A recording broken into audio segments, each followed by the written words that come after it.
In this video, I'm going to cover a question that I get asked all the time, and in my opinion, it's one of the worst questions that you could ever ask. The good news is, I've got an answer for you. The bad news is that you might not like the answer.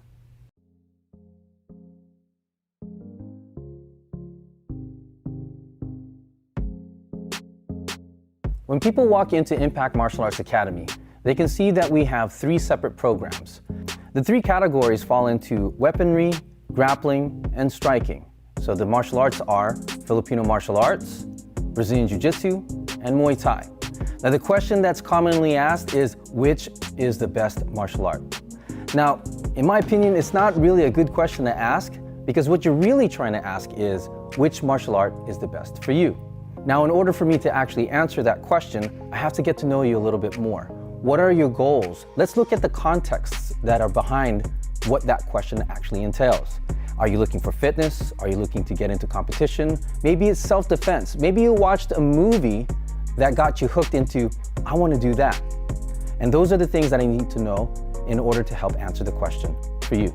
Now, one of the common mistakes that I see people making when they're having difficulty deciding one martial art for themselves, and they can see that many of the martial arts are beneficial for them, is that they take more than they can handle. Or they're trying to over-glorify this end result, which would be like, let's say, a mixed martial artist in competition. So they want all that stuff now, they want to go ahead and take all the courses that they want now for the sake of time. So here's something that tends to happen when you try to take on more than you can handle, like burnout, frustration and confusion. In the beginning, it's like really good, right? Like you're a white belt and there's nothing but growth potential. You're learning more techniques, your cardio is improving, your strategy and your fighting capabilities are definitely improving. But there's somewhere where you hit that first ceiling. Now, if you're taking just one martial art, you're going to experience that already. It's a natural thing that's going to take place. But if you have 2 going on at the same time, to experience 2 plateaus at the same time exponentially changes the experience. Now, the mind isn't just the only thing that gets overwhelmed when it comes to 2 different arts. Now, your body definitely becomes overwhelmed because, like in the beginning, right? You're feeling all this growth, but there is wear and tear in the body, right? You have to have proper recovery. And if you're not used to training, let's say 5, 6, 7 times a week, and you try to do it right from the get-go, your body can feel it really fast. Burnout tends to kick in really strongly. So it's better to just kind of have a regular schedule. Maybe start off with the initial prescription of 2 times per week, work yourself up to 3 times per week, and eventually get to that pro level like what we're talking about that mixed martial artists do. So now you decided that you're going to go ahead and pick the one, eventually growing this one specialization for yourself, your primary art. The next question is, when can I start hitting my secondary art? There has to be some sort of feeling that you're grounded inside of the primary craft that you chose.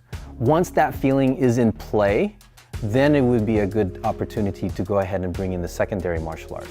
In the beginning, you were doing 2 times per week in your primary. You built yourself to 3 times per week in your primary, and then maybe 4 times. Then you decided to create the secondary craft to go ahead and start integrating into it, allowing the flow to naturally take place for your body to naturally become acclimated to the different kinds of training, and your mind to structure itself in a way that helps segment or compartmentalize the knowledge. So let's get into an example. Let's remove the context of martial arts and let's just use in general arts, right? Like illustration, painting, sculpting, and all of that. Now I have one person in my mind that they're going through this issue and they're trying to specialize into something so that way they can create a profession for themselves. Let's say you wanted to hire a painter to paint something onto your wall, a beautiful mural. Would you ask someone that knows maybe 10 different mediums, like they know how to illustrate, they know how to paint, they know how to sculpt, they know how to do all these different things? Or would you ask Picasso, the master painter, to do the mural for you? Obviously, you would choose probably the master painter, right? So if you look at it from that aspect, where you're being specialized into, it's not to say that the generalization is a bad thing. You can keep that for yourself internally, but on the outside, we want to specialize. Go towards the thing that's going to be beneficial for the world around you and for yourself.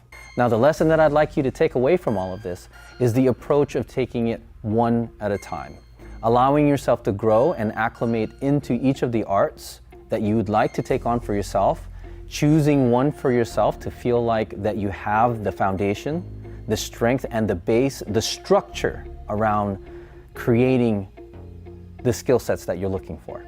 So hopefully maybe you won't ask which is the best martial art. Maybe you'll sit down and start considering which is the best martial art for you.